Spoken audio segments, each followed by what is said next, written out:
कि 16 साल से बिहार के मुख्यमंत्री हैं नीतीश कुमार, फिर भी उन्होंने कहा इलाज कराने के लिए दिल्ली गए। कितना डॉक्टर्स होना चाहिए, अस्पताल में बेड होना चाहिए, कुछ नहीं है। अगर आप देखेंगे कि कोरोना का टेस्ट कितने लोगों का हुआ था तो वो पता चलेगा कि सिर्फ 150 लोगों का टेस्ट हुआ था, ठीक है, जबकि मरने वालों की तादाद 1400-1500 के आसपास है। अब जाहिर सी बात है कि जहाँ टेस्टिंग इतनी कम है तो 90% लोगों का कोई टेस्ट नहीं हुआ है। ये ज़्यादातर मौतें अस्पताल से बाहर और ज़्यादातर जो मौतें हैं उनका कोरोना टेस्ट नहीं हुआ था। और लोगों की जो ज़रूरत है, जितने खाली पद पड़े हुए हैं सभी रिक्त पदों में तुरंत भर्ती की जाए एक समय के निश्चित योजना के तहत। नमस्कार, मैं हूं रंजीत झा और आप देख रहे हैं न्यूज पीआर।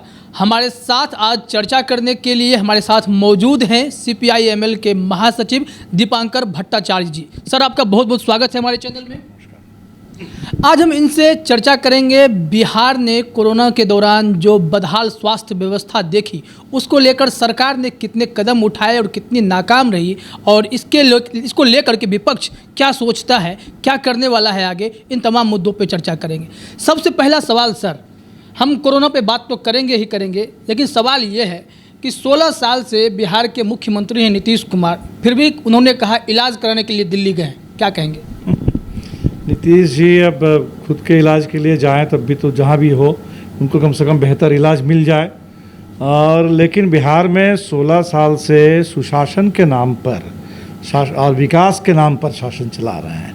और अभी इस कोरोना काल में जो पता चल गया है कि 1980s के दौर में या 90 के शुरुआती दिनों में जो प्राइमरी हेल्थ सेंटर्स बने थे कोई रख रखाव नहीं है, उसके बिल्डिंग जर्जर है, जितना डॉक्टर्स होना चाहिए, अस्पताल में बेड होना चाहिए, कुछ नहीं है। तो अगर 16 साल में इस पर ध्यान दिए रहते तो आज शायद बिहार की ये स्थिति नहीं होती जो कोरोना काल में हमें झेलना पड़ा।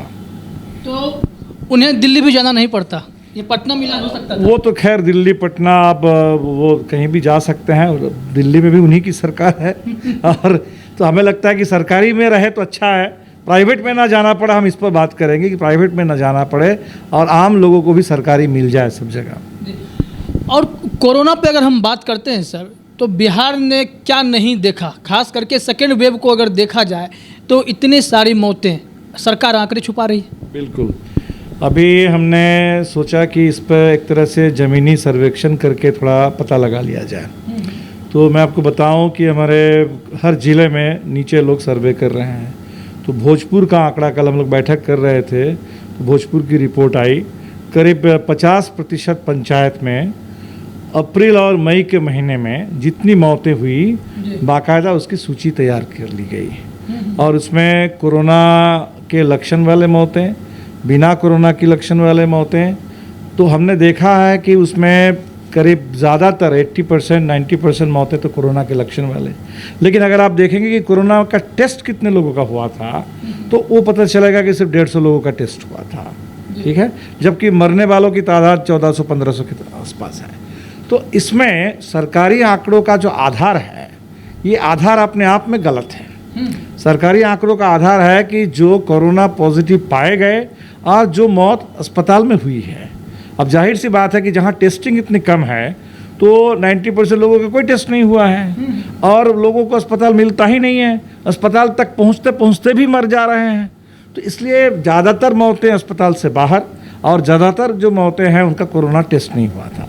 टेस्टिंग को लेकर ही सर एक सवाल है कि हाल ही में एक रिपोर्ट भी आई कि सरकार ने 29 करोड़ रुपए खर्च करके 5 testing van, mobile testing van जो होता है किराए पर लिया है, जिसका हिसाब किताब उसमें भी गड़बड़ियां दिखाई पड़ती है कि 29 करोड़ रुपए आप किराए पर ले रहे हैं और टेस्टिंग के नाम पर आंकड़ा अभी भी आपका टेस्टिंग का नहीं बढ़ रहा है। इस पर क्या कहेंगे सर? घोटाला हर जगह ही हम करें कि इसमें जो अनियमितता, घोटाला, ये तो सरकार की पहचान है। जो रोजगार के मोर्चे पर है, परीक्षा नियुक्ति के मोर्चे पर है, वही टेस्टिंग के मामले में।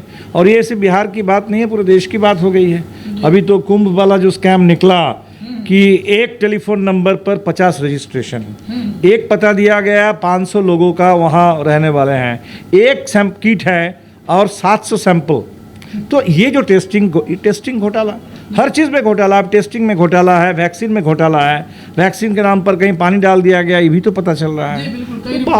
बिल्कुल बिल्कुल। इसीलिए हमें लगता है कि दो बात देखिए ज़रूरी है, हम लोग कोशिश कर रहे हैं। एक, जो आपने कहा कि मौत के आंकड़े सरकार छुपा रही है, और भुला भी देना चाहते हैं। अभी बीजेपी वालों से पूछिए तो वो तो प्रचार कर रहा है कि भाई मोदी जी थे, नहीं तो करोड़ों में मरते। शुक्र कीजिए कि भाई मोदी जी थे, इसीलिए 4 लाख में। अब तो 4 लाख का आंकड़ा तो गलत है। अब दुनिया जान रही है कि भारत में कुछ नहीं तो 50 लाख लोग इस कोरोना के दूसरी लहर में मर गए।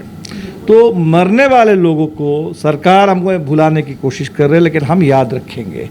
तो इसके लिए एक अभियान हमने शुरू किया, हर संडे को अपनों की याद। मोदी जी हर महीने में आखिरी संडे को मन की बात के नाम पर अपना बकवास सुनाते हैं लोगों को। हम उनको सुनाएंगे अपनों की याद। हर संडे को हम अपने जो जिन परिजनों को खो दिए हैं, अपने नज़दीक के लोगों को, तो गांव-गांव में लोग इसको कर रहे हैं और एक मोमबत्ती जला करके, एक उनकी तस्वीर ले करके लोगों की कर रहे हैं। दूसरा, लोगों के मन में अब जो सवाल है कि बहुत सारी जो मौतें हुई हैं, अगर हमारे पास एक थोड़ा सा भी कोई हेल्थ सिस्टम होता तो लोगों को बचा लेते। अगर कोई जनता से एक तरीके से केयर करने वाली, सरोकार रखने वाली सरकार होती तो लोगों को बचा लेते। तो मुद्दा ये बनना चाहिए कि ऐसा क्यों नहीं है। इसीलिए हमें वो हेल्थ सिस्टम के लिए लड़ना पड़ेगा।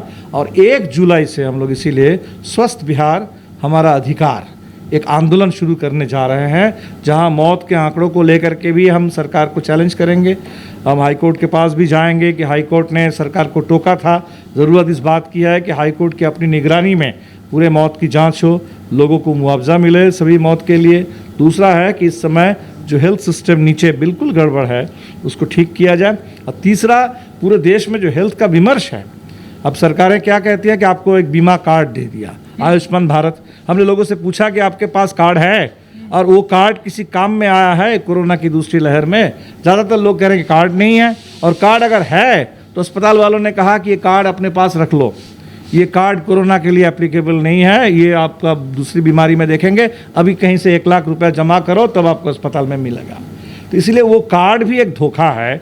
बीमा से नहीं चलेगा, व्यवस्था चाहिए, स्वास्थ्य व्यवस्था ज़मीन पर हमको चाहिए। बीमा से ही एक सवाल और उठ रहा है कि सुप्रीम कोर्ट में केंद्र सरकार गई है और साथ में राज्य सरकारों का हवाला देते हुए सरकार कह रही है कि इतने लोग मर गए हैं, उनके हिसाब से 3.5 लाख से 4 लाख मौत का आंकड़ा जो बता रहे हैं, उतने लोगों को मुआवजा देने में सक्षम नहीं है जो कोविड पेंडेमिक के चलते मरे। सरकार अब हाथ खड़े कर रही है, क्या कहेंगे सर? ये तो बिल्कुल एक बहुत बड़ा अपराध है। पहली बात, अगर सरकार कहे कि हमारे पास पैसा नहीं है, गलत है। पीएम केयर्स फंड अपने क्यों चालू किया? उसके पैसे जो जमा हो रहा है वो कहाँ है? इसी दौर में कोरोना काल में जब इतने मजदूरों की नौकरी चली गई, मजदूरी घट गई, सब लोग कम पैसे से जी रहे हैं, तो हमारे देश में अदानी अंबानी जैसे बड़े धन कुबेरों की संपत्ति, उसमें ज़बरदस्त इजाफा हुआ।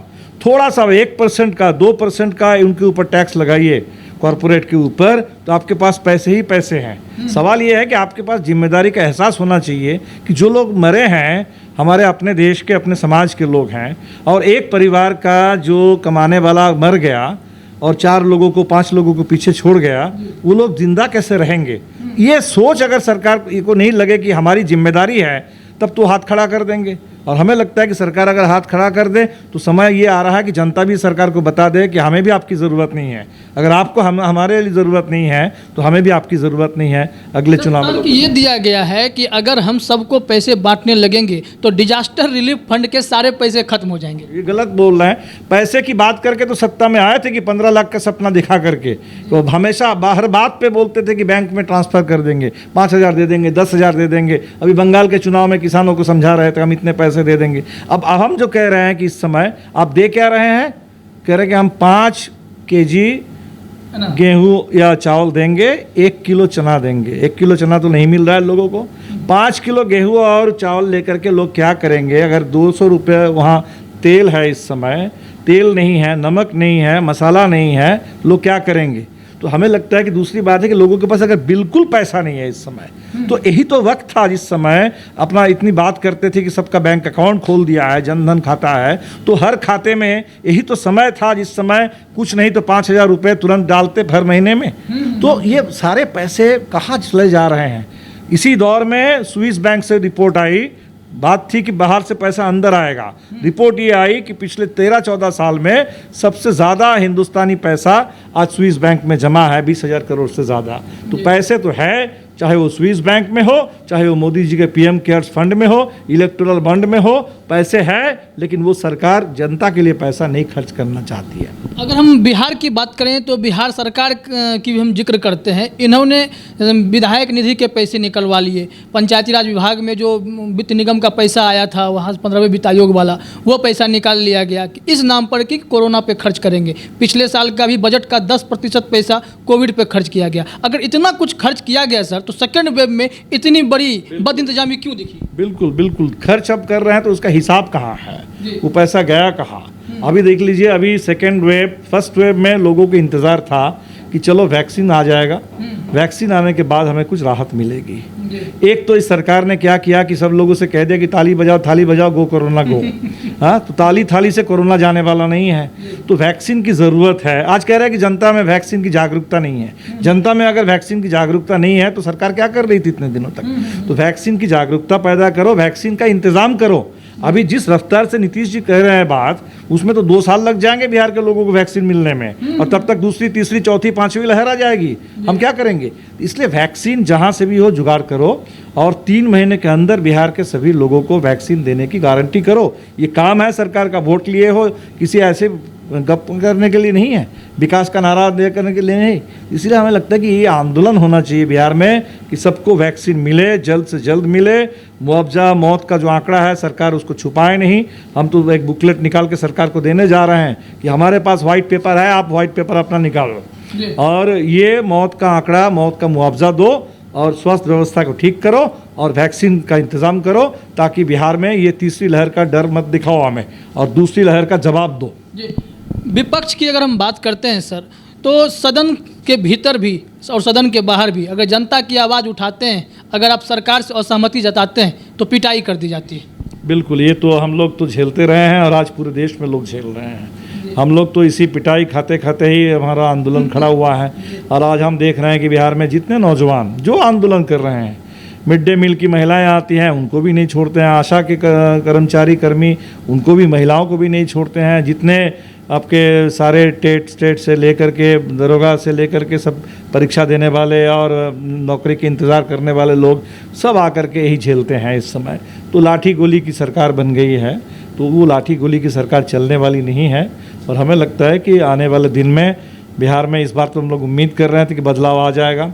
वो बदलाव मैंने बहुत करीब पहुंच करके भी बदलाव नहीं हो सका। ये बदलाव बिल्कुल बिहार में चाहिए और पूरे देश में चाहिए। और ये जो लाठी गोली के बल पर चलने वाली सरकारें हैं, अभी हाई कोर्ट ने देखिए दिल्ली में 3 लोगों को जमानत पर रिहा किया है, और बहुत ज़बरदस्त बात कही है कि प्रोटेस्ट करना ये कोई अपराध नहीं है, अपनी बात कहना ये सबका हक है। तो बात जब हम कहते हैं तो हमारे ऊपर आप यूएपीए लगा देते हो, बात कहते हैं जेल में डाल देते हो, लाठी चला देते हो, पानी और आंसू गैस का बौछार कर देते हो, ये नहीं चलेगा। तो प्रोटेस्ट डेमोक्रेसी में राइट है, और अपना हक लड़ करके लेना। हमें लगता है कि बिहार में तो ये इतिहास रहा है, पूरे देश में भी छात्र नौजवानों का आंदोलन का, तो फिर एक बार लोग लड़ करके ले लेंगे। CPI-ML जो अभियान शुरू करने जा रहा है, उसका स्वरूप क्या होगा सर, एक बार जनता को स्पष्ट करें। हम लोग तो 1 जुलाई से करेंगे। 1 जुलाई हम एक बड़ा डिजिटल कन्वेंशन करेंगे, और हम सोचते हैं कि ये सिर्फ पार्टी का कोई आंदोलन नहीं है, समाज का आंदोलन है। सबकी ज़रूरत है स्वास्थ्य, और स्वास्थ्य व्यवस्था से जुड़े जितने लोग हैं, हम उम्मीद करते हैं कि सबकी भागीदारी रहेगी इस आंदोलन में। जैसे बिहार में सबसे ज़्यादा डॉक्टरों की मौत हुई है, और हमें बहुत अफसोस है कि बिहार के डॉक्टरों ने जिस बहादुरी से लोगों ने काम किया और सबसे ज़्यादा झेलना पड़ा। तो हम उम्मीद करते हैं कि बिहार के डॉक्टरों का हमें निश्चित तौर पर इस स्वास्थ्य आंदोलन में उनका साथ मिलेगा। हम उम्मीद करते हैं बिहार की नर्सेज, बिहार के आशा कर्मी, बिहार में एम्बुलेंस चलाने वाले ड्राइवर, अस्पतालों में सफाई का काम करने वाले सफाई कर्मचारी, ये साझा मुद्दा है, क्योंकि सबसे ज़्यादा लोगों को, कोरोना योद्धाओं को भी झेलना पड़ा इसमें। तो एक आंदोलन एक ऐसा खड़ा हो जो पूरे समाज का हो, गरीबों का हो, मध्यम वर्ग का भी हो, नौजवानों का हो, बुजुर्गों का भी हो, और पूरे स्वास्थ्य व्यवस्था से जुड़ाव रखने वाले डॉक्टर, नर्सेज, सफाई कर्मचारी, एम्बुलेंस ड्राइवर, आम कंज्यूमर, सबका साझा आंदोलन हो। हम उम्मीद करते हैं कि 1 जुलाई से अगर शुरू करेंगे तो कम से कम एक इतना ज़बरदस्त दबाव बने, ताकि वो दबाव सरकार पर उसका असर हो। वैक्सीन लोगों को जल्द से जल्द मिले, लोग हिसाब मांगना शुरू कर दें हर पंचायत में, हर हेल्थ सेंटर में सरकार को ये पता चल जाए कि भवन नहीं है, जर्जर है, 6 डॉक्टर का सैंक्शन है और 1 डॉक्टर है, ये चलने वाला नहीं है। और ये हम लोग लड़ करके इसको ले लें तो मुझे लगता है कि बहुत बड़ी बात होगी। आखिरी 2 सवाल सर, मुजफ्फरपुर में आपने भी देखा किस हिसाब से स्वास्थ्य विभाग में जो बहालियां 780 हुई, जिसमें बहाली पुनर्बहाली रद्द करना फाइनली सरकार के द्वारा रद्द किया गया। उसमें जानकारी आती है कि चाचा, भतीजा, भतीजावाद इस तरह से औने पौने तरीके से नौकरियां बांट दी गई, जिसे बाद में सरकार ने रद्द किया। तो क्या जल्दबाजी में आप गलत फैसले लेते रहेंगे? बिल्कुल, हमें लगता है कि यही हो रहा है यहाँ। वो जल्दबाजी में नहीं, उनको समय भी दिया जाए तब भी ये अपने आप में एक भ्रष्टाचार है। बहुत सारे हर मामले में अनियमितता है। तो हमें लगता है कि इसमें वो कभी जल्दबाजी और समय का बहाना बनाया जा सकता है। सवाल है पारदर्शिता। पारदर्शिता हो और लोगों की जो ज़रूरत है, जितने खाली पद पड़े हुए हैं सभी रिक्त पदों में तुरंत भर्ती की जाए एक समय के निश्चित योजना के तहत और पूरी पारदर्शिता के साथ। हमें लगता है कि ये बिहार में इस चुनाव में सबसे बड़ा मुद्दा था। हमारे महागठबंधन के पक्ष में भी सबसे बड़ा मुद्दा यही था। और जब हमने 10 लाख रोजगार की बात कही थी तो उन्होंने कहा कि 10 लाख कहाँ से देंगे, और फिर अपने बोले कि 19 लाख देंगे। तो जो भी हो, वो रोजगार सबसे बड़ा मुद्दा था। सरकार को देना पड़ेगा, वो 19 लाख अपने वादा किया, देना पड़ेगा, सारे रिक्त पदों को भरना पड़ेगा। और उसमें जो अनियमितता है, जो विलम्ब है, जो हर तरह के इसमें घोटाले हो दिख रहे हैं, वो साफ। आखिरी सवाल यही है कि रोजगार की बात हुई, 19 लाख रोजगार की बात हो गई, लेकिन जब बहाली प्रक्रिया शुरू होती है किसी भी चीज़ की, एक एग्ज़ाम शुरू होता है, उसे कंप्लीट करने में 8 साल लगते हैं, 10 साल लगते हैं, 7 साल लगते हैं, फाइनली रिजल्ट आता है, उसमें गड़बड़ियाँ। हर मौके पर कैंडिडेट सड़क से कोर्ट तक, कोर्ट से जेल तक, क्यों सर, इतना क्यों भुगतना पड़ता है? बिल्कुल, हमें लगता है कि यही तो आज पूरे देश की स्थिति हो गई है। और जिस देश में अपने नौजवानों का सम्मान नहीं है, अधिकार नहीं है, भाषण में नेता कहते हैं कि डेमोग्राफिक डिविडेंड, हमारे देश में हमारी सबसे बड़ी ताकत है कि नौजवानों का देश है ये, और नौजवानों को साथ बर्ताव आप ये कर रहे हैं, वो पूरा हर जगह भटक रहे हैं और उनके साथ इस तरीके का बर्ताव। तो हमें लगता है कि ये नौजवान जो झेल रहे हैं वही नौजवान है जो बदलाव भी लाएंगे। एक समय आ रहा है कि नौजवान, वही लोग तो मोदी कर रहे थे, वही लोग तो सबसे ज़्यादा आंख मूंद करके कुछ कर रहे थे। अब हमें लगता है कि नौजवान अपने हक के लिए लड़ रहे हैं, रोज़गार, शिक्षा, स्वास्थ्य। और ये जब लड़ाई आगे बढ़ेगी तो ये जो सरकारें जो एक तरीके से झूठा वादा करके नौजवानों को गुमराह करके उनका वोट ले करके देश को बांटते रहे हैं, बेचते रहे हैं, ये चलेगा नहीं। नौजवान इस देश को संभाल लेंगे। लेफ्ट पार्टियां साथ खड़ी हैं। बिल्कुल, अभी तो बिहार में और पूरे देश में हम 16 से लेकर के 30 जून तक महंगाई के सवाल पर एक आंदोलन चला रहे हैं, एक साथ में हैं। और हम उम्मीद करते हैं कि सिर्फ लेफ्ट नहीं बल्कि अभी तो वक्त की ज़रूरत ये है कि पूरे देश में व्यापक और एक कारगर और आंदोलन करने वाला एक विपक्षी एकता बने। बिहार में लगभग उसी दिशा में एक अच्छी विपक्षी एकता बनी थी, और जो बिहार का फार्मूला है वो मुझे लगता है कि पूरे देश का फार्मूला बनना चाहिए। और उसमें तमाम विपक्षी पार्टी, लेफ्ट पार्टीज़ भी हैं, उसमें क्षेत्रीय पार्टियां भी हैं, सामाजिक न्याय की पार्टियां हैं, कांग्रेस जैसी पुरानी पार्टी है, लेकिन विपक्ष की तमाम पार्टियों को एक मंच पर आकर के पूरी ऊर्जा के साथ, जोश खरोश के साथ, बिहार में अगर कुछ कमी रह गई तो उसको दूर कर देना होगा। जैसे किसान लड़ रहे हैं उसी तरह से विपक्ष की पार्टियों को लड़ना होगा। जैसे नौजवानों ने लड़ा था 74 में और आज भी लड़ रहे हैं रोज़गार के लिए, उसी तेवर के साथ विपक्ष को लड़ना होगा। नौजवानों से सीखना होगा, किसानों से सीखना होगा, महिलाओं से सीखना होगा। इस देश के बुद्धिजीवी जिनको देखिए जेल में पड़े हुए हैं, हम लोग भूल जा रहे हैं कि कितने 80 साल के कोई लेखक हैं, कवि हैं, आपने कोई सच कहा और सच कहने के लिए आपको यूएपीए में जेल में डाल दिया गया, लेकिन जेल के अंदर वो अपने साहस के साथ झेल रहे हैं। तो ये साहस के साथ हमको लड़ना होगा, पूरे विपक्ष की एकता, और उसी विपक्ष की एकता के साथ साथ वामपंथ की एक ज़बरदस्त कारगर भूमिका।